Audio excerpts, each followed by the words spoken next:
Very lucky to be joined in studio today by a really courageous activist, Palestinian-American activist, Motaz Salem, who's been in the halls of Congress confronting members basically every day. It seems like you're in there. Every day. Every single day. Taz, it's great to see you. Welcome back. Likewise. Thank you. Yeah, Thank of you for having course. me. Just introduce yourself a little bit to the audience. Tell them how you came to this advocacy. Of course. My name is Motaz.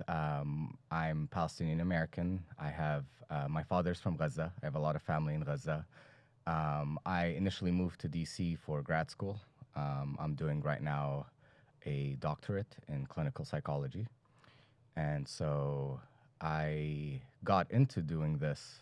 I was really pushed by what happened after October 7th, the Israeli response, and sort of the genocide, all the war crimes that they've committed against Gaza, in the West Bank, in the south of Lebanon too, where my mother is from. And I've always been, you know, very, I've tried to advocate my whole life. Yeah. But there was actually a time not too long ago where I was very secretive, sort of, about my identity because, and there are many Palestinians who can attest to this. Our parents tell us, especially since I was moving to North America. I lived in Canada before I moved here. And so I've been in North America almost 9 years now, over 9 years. And we're told to keep our identity quiet because of fears of being doxxed, fears of being harassed for just literally just being Palestinian, which, I mean, it may seem extreme to people who are not super familiar with like advocacy for Palestine, but it's actually a very justified fear that, you know, my parents had, as well as most parents do, most people do. And so like 3 months after October 7th, I mean, I was going to protests every week, showing up, trying to like educate my friends about what's going on, but it just progressively got worse and worse, and Israel wouldn't stop its crimes and its genocide and just like massacre after massacre. I felt like I had to do more, and I sort of stopped really caring about any sort of potential retaliation or repercussion of being so outspoken about Palestine. There have been repercussions for sure. But it, you know, you reach a point like, I don't want Palestine to just be, and like what's happening now, to just be a chapter in a history book, you know, and then eventually we look back and say, oh, you know, how sad it was what happened to them, and move on. A little bit sort of like how I feel like the education system here treats the Native Americans. And it's like, oh, look at all these sad things, trail of tears. And oh, well, we are here now. I don't want to let that happen. And you've been personally affected. Correct, yes. I've lost, so it's a big number. And I say that because I will admit that I don't know every person that in my family who's been killed by Israel. It's 161 individuals. None past like first cousin or first aunt, first uncle. Like these are all, Palestinians have big families in general. My dad was one of 10 siblings.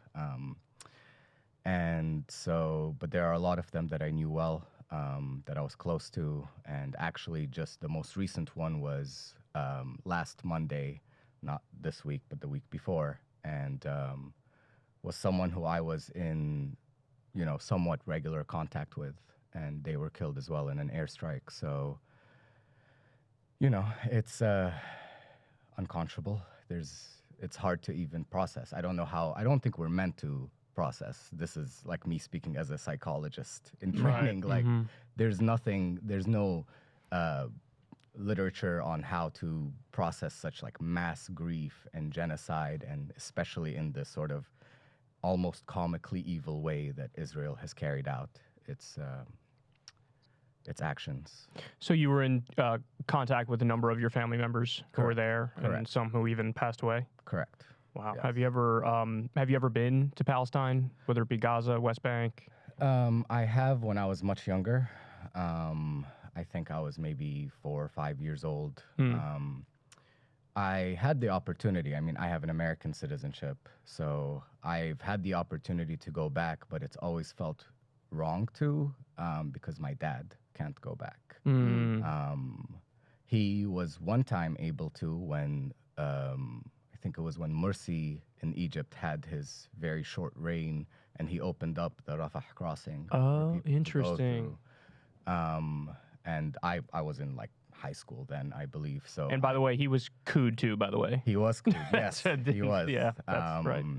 He was democratically elected too. That's right. And that's not an endorsement of him or his belief. He was democratically elected, and the Egyptian military said, Sisi. No, we're not dealing with That's this. Right. But that was the only time my dad's been able to go in my lifetime outside when I was much younger. And so I haven't been since, because I don't want to go on my own. And like, for me, it's I have an attachment to the land, but also especially through my father, who had to like sneak himself out of Gaza in order to allow me to be here in front of you guys. So. Wow. How did he manage to do that? I honestly don't know the specific details of the story, but I know that he was a smart kid in the equivalent of high school in Gaza, and he went to Egypt to get a medical degree, actually. So I don't know the details. I wish I did, but he actually doesn't tell me.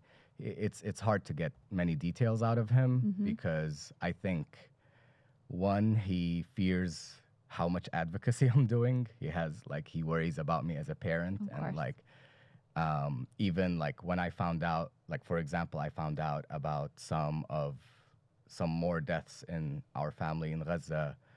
I had to press him a lot for it, and I realized that he might have not been telling me because he like didn't want me to just like. He's trying to protect you. Exactly. Has it been difficult? I mean, it must be difficult to even keep track of who's safe, who's not safe. Yes. We try to be in regular contact, as regular as possible, with our family in Gaza, as does he. But it's, the internet cuts off every now and then, and yeah. So is all your family in Gaza, or are there some in the West Bank too? On my father's side, they're primarily in Gaza. We have one aunt who lives in the West Bank, and actually we have and one of my uncles lives in the West Bank too, but he was visiting our family in Gaza before October 7th, and he's been stuck there since. Oh, Jesus. Yeah. Wow. Yeah. Well, should we take a look at a little bit of what you've been up to Sure, with of our course. great elected representatives? Spending our tax dollars well to ship more bombs to drop on top of babies. So we'll start with this first one. In the wake of 7 World Central Kitchen aid workers being assassinated by Israel, you confronted Senator Josh Hawley in the hallways about that action, whether that changes his view. Let's take a look at that. Okay. In terms of the Israel aid, do you have any comment on the World Central Kitchen aid workers that were struck, the 7 members of the World Central Kitchen aid? Well, listen, do you think anything like we should maybe withhold aid to Israel while we figure that out? No, I'm totally in favor of getting aid to Israel, and I wish that we had done it right after October 7th. I mean, Yeah, even with them striking humanitarian workers, well, listen, an American citizen as well. It's tragic, but I'm 100% in favor of Israel being able to defend itself. So I wish we'd give them aid.